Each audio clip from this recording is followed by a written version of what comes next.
Bonjour et bienvenue dans Entreprendre en conscience, le podcast pour les entrepreneurs qui désirent développer une entreprise à l'image de qui ils et elles sont, en accord avec leur vision, leurs valeurs profondes et leur unicité. Je suis Aurélie Grandidier, guide holistique et stratégique.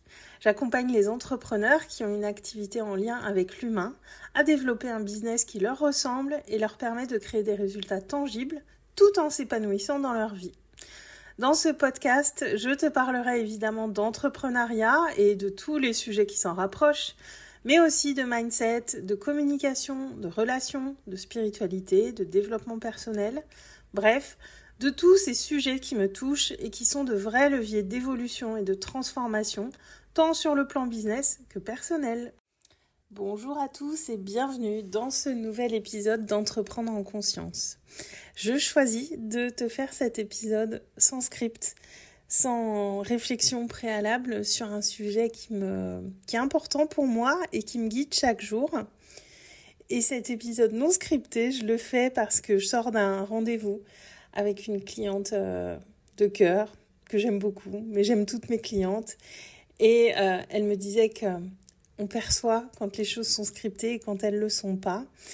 Et c'est vrai que je fais avec beaucoup de facilité, beaucoup de légèreté, mes lives Instagram sans script, avec juste quelques bullet points pour pas perdre le fil. Et sur le podcast, j'ai pas encore réussi à faire ça, parce que c'est un espace qui est différent et que j'ai encore besoin de m'approprier. Donc pour cet épisode, je vais te parler de la petite fille que j'étais et de la moi du futur, qui sont ces deux personnes pour lesquelles j'agis tous les jours. J'ai une photo de moi quand j'étais enfant, juste au-dessus de mon bureau, à côté de mon écran d'ordinateur. C'est important pour moi de la voir tous les jours et de me dire que je fais ça pour elle. Parce que cette petite fille, à l'âge qu'elle a sur la photo, je crois que c'est une photo de moi à l'école maternelle, j'ai peut-être 4 ans sur cette photo. Elle s'apprête à vivre, ou elle est en train de vivre quelque chose de difficile et qui va marquer sa vie entière.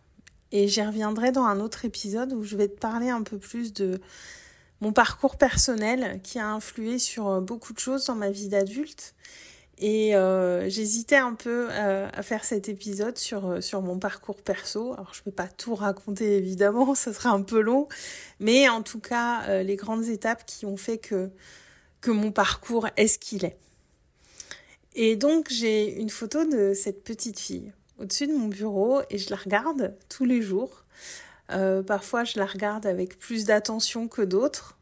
Et là, en te parlant, je suis en train de la regarder, cette photo. Je suis presque un petit peu émue. Et en fait, quand je la regarde, je me dis, je fais les choses pour toi, pour te dire aussi que ce ne sera pas facile tous les jours.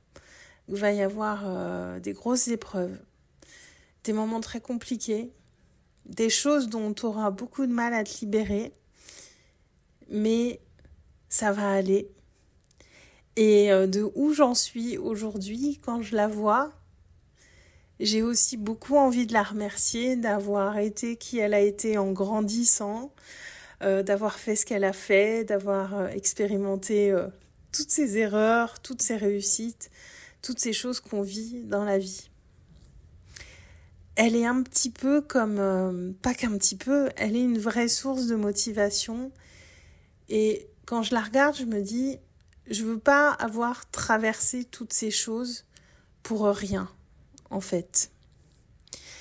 Et aujourd'hui, dans ma vie d'entrepreneur, dans ma vie perso, comme nous tous, on traverse des moments qui sont moins faciles, mais j'ai envie toujours, c'est toujours là quelque part dans un coin de ma tête, dans un coin de mon cœur, de me dire que je fais pas les choses pour rien, que je viens de quelque part et que mon chemin il est ce qu'il est, mais que vu d'où je viens et vu tout ce que j'ai fait, vécu et vu toutes les erreurs que j'ai faites, eh bien je suis très fière d'en être là où j'en suis. Vraiment. Et je pense que c'est important d'être fier de ce qu'on fait. C'est important de toujours se souvenir d'où on vient, de se rappeler de ce qu'on a vécu, de ce qu'on a traversé. Et ça ne veut pas du tout dire vivre dans le passé, parce que je vis pas du tout dans le passé, mais c'est quand même important, à mon sens, de toujours se souvenir d'où on vient, de se rappeler de ce qu'on a vécu, de voir le chemin parcouru. C'est ça la vraie question, de voir ce chemin parcouru et de pas s'éloigner de ce qui est vraiment important. C'est comme une encre aussi, cette photo de cette petite fille qui est là, qui me regarde. Elle est toute mignonne avec son petit short et son petit polo, assise dans le sable. Et moi, ça me fait du bien de la voir et de me dire que je fais ça pour elle. Bien, c'est vraiment une grande source de motivation. Et puis l'autre personne dont j'aimerais te parler, c'est la moi du futur. La moi du futur, je crois que je lui pose des questions tous les jours pratiquement. Alors la moi du futur, ça peut être celle que je serai dans 6 mois, dans 1 an, dans 5 ans ou dans 10 ans.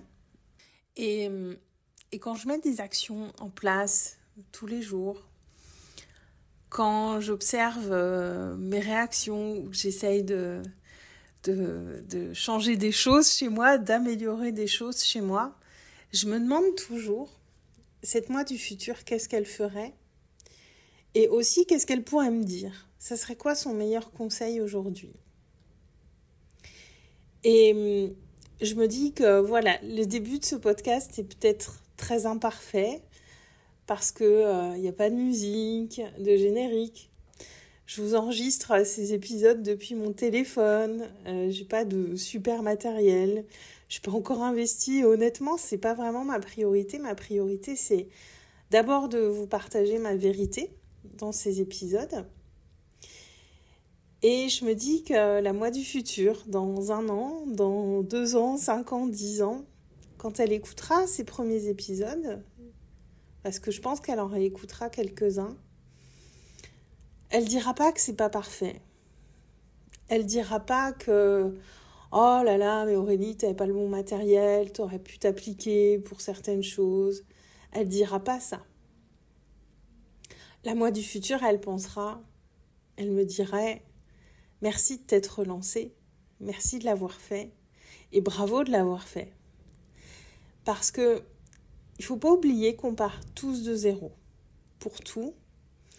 Mais la différence, elle se joue entre les personnes qui font les choses et les personnes qui n'osent pas les faire.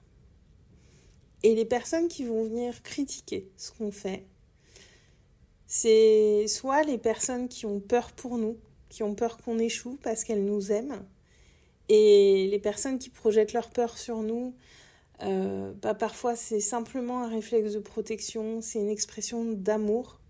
Ça, j'ai mis beaucoup de temps à le comprendre. J'en ai beaucoup voulu à certaines personnes de ne pas me soutenir à une période. Et quand j'ai compris que c'était simplement l'expression de leur amour, ça m'a beaucoup aidée, en fait. Et de me dire, elle ne cherche pas à me décourager.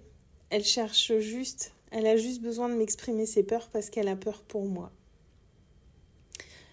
Et donc, les gens qui vont potentiellement nous décourager, projeter leur peur, c'est soit par amour, soit parce qu'ils n'osent pas faire des choses qu'on fait et que potentiellement ils aimeraient faire. Mais sinon, toutes les personnes qui sont passées avant vous, là où vous en êtes, elles vous jugeront pas. Au pire, elles vous verront pas. Au mieux, elles vous verront et elles vont vous encourager. Elles vont vous féliciter. Elles vont vous inviter à continuer, à persévérer. Et je vais te donner un exemple très concret.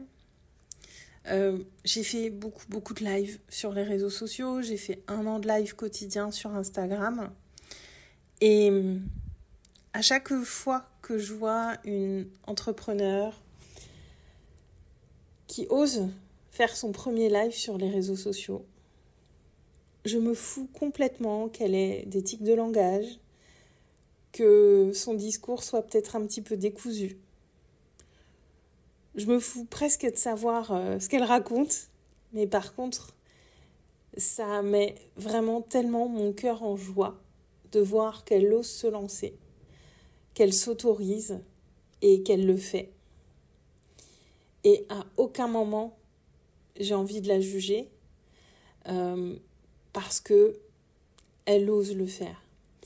Et comme je dis très, très, très souvent à mes clientes, faut jamais oublier que ce qu'on fait quand on est entrepreneur, ce qu'on fait quand on se montre sur les réseaux sociaux, qu'on ose partager notre vérité simplement avec notre cœur, c'est pas évident parce qu'on est vulnérable, on ne sait pas ce que les gens vont penser de nous, il y a toujours cette peur du jugement, du rejet qui est toujours un petit peu là, quoi qu'on en dise. Mais il ne faut jamais oublier que c'est une extrême minorité des gens qui osent faire ce qu'on fait. Et ça, il ne faut jamais, jamais l'oublier. C'est extrêmement important parce que ça aide aussi à se lancer. Et encore une fois, on part tous de zéro. Et peut-être que mes épisodes de podcast sont imparfaits. J'espère que celui-ci sera un peu mieux du coup parce que je le fais vraiment là en totale improvisation. Mais c'était limpide dans mon esprit. Donc, je voulais déposer cet audio dans l'instant, et je ne sais pas encore quand je vais publier cet épisode, mais voilà, je vais sur cette voie de l'amélioration, de faire mieux, d'essayer de faire ce podcast peut-être avec plus de spontanéité, du moins quand je suis en solo, parce que quand je suis avec d'autres personnes, forcément, c'est un peu plus naturel, je peux pas scripter ce qui va se passer dans l'échange avec d'autres personnes, mais en tout cas, en posant ce premier épisode en toute spontanéité, je pose aussi l'intention de moins scripter mes épisodes, parce que c'est vrai que les premiers, je les ai pas mal écrits, j'avais sans doute besoin de me rassurer à travers ça, et de simplement être le plus possible moi, et de, même si je suis pas perfectionniste parce que j'ai compris que le perfectionnisme ne nous rend pas service quand on est entrepreneur, j'avais peut-être mis un petit peu trop de perfectionnisme dans ce podcast. Et aussi ce sujet de cette petite fille que j'ai été et de cette femme que je deviens, que je suis en train de devenir et que je serai dans quelques années, il est important pour moi. Parce que les deux personnes à qui je m'adresse quotidiennement, je pense que c'est ces deux personnes-là. C'est la petite fille que j'étais, c'est la moi du futur. Alors la moi du futur, je lui demande des conseils. Ma petite fille intérieure, je viens plutôt la remercier. Mais je pense que... Et je l'ai partagé à une entrepreneure il n'y a pas longtemps qui disait que c'est difficile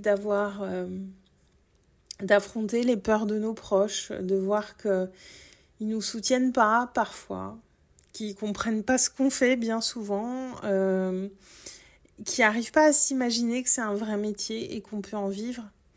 Et je lui ai fait cette réponse, et je lui ai dit ma seule véritable conseillère, en tout cas celle qui est là tout le temps, tous les jours, ma meilleure amie, celle à qui je m'adresse et celle vers qui je porte le plus d'attention, c'est la moi du futur. C'est cette personne que je veux être, cette personne que je veux devenir et cette personne que je suis en train de devenir chaque jour. Parce qu'on crée ces changements d'identité en sachant vers quoi on veut se diriger. Et autant concernant ma vision à long terme, elle est fluctuante, elle est changeante. C'est pas quelque chose qui est très précis pour moi, ma vision à long terme. Mais par contre, qui je veux devenir et qui je suis en chemin de devenir, ça, j'ai une image assez précise de comment elle est à l'intérieur et puis à l'extérieur aussi. Et c'est vraiment elle, ma guide, ma conseillère, ma meilleure amie, celle à qui je demande les choses et c'est elle que j'écoute le plus. autant je mets beaucoup de discernement à d'autres endroits, autant elle, je mets pas trop en doute ce qu'elle dit. Et cette notion de moi du futur, elle est extrêmement porteuse pour moi. Et donc, je voulais t'en parler dans cet épisode. Voilà, l'instant a été très juste aujourd'hui. J'espère en tout cas que ça te parlera, que ça t'aidera, peut-être que ça te rassurera, parce que, voilà, sous-entendu dans tout ça, comme t'as compris, j'ai pas eu toujours, moi non plus, un entourage très soutenant. Et je sais que c'est un questionnement qui est là pour beaucoup d'entrepreneurs. C'est pas toujours évident, mais d'où l'importance de bien s'entourer et d'être attentif aux personnes qu'on écoute. Et de savoir aussi, d'une part, se détacher de ces jugements qu'on peut entendre. Et pas oublier aussi que bien souvent, les peurs que nous expriment nos proches, c'est tout simplement parce qu'ils nous aiment aussi. Et moi, quand j'ai vraiment mis ça en conscience, ça m'a fait du bien et il y a eu beaucoup moins de rancœur et ça a beaucoup apaisé certaines relations. Voilà, pour l'épisode du jour, j'espère qu'il t'aura inspiré et je te retrouve la semaine prochaine pour un autre épisode d'Entreprendre en conscience. Si cet épisode t'a plu, n'hésite pas à le liker, le partager, à lui mettre 5 étoiles et surtout à t'abonner. C'est ce qui est le plus important pour développer la visibilité de ce podcast. Mets-moi en commentaire s'il y a un ou plusieurs sujets que tu aimerais que j'aborde. Mon désir est que ce podcast soit une co-création et t'apporte surtout un maximum de valeur. Et si mon approche résonne pour toi, tu peux réserver ton appel curiosité offert. Le lien est en description. Je te souhaite une magnifique journée et je te retrouve la semaine prochaine pour un nouvel épisode d'Entreprendre en conscience.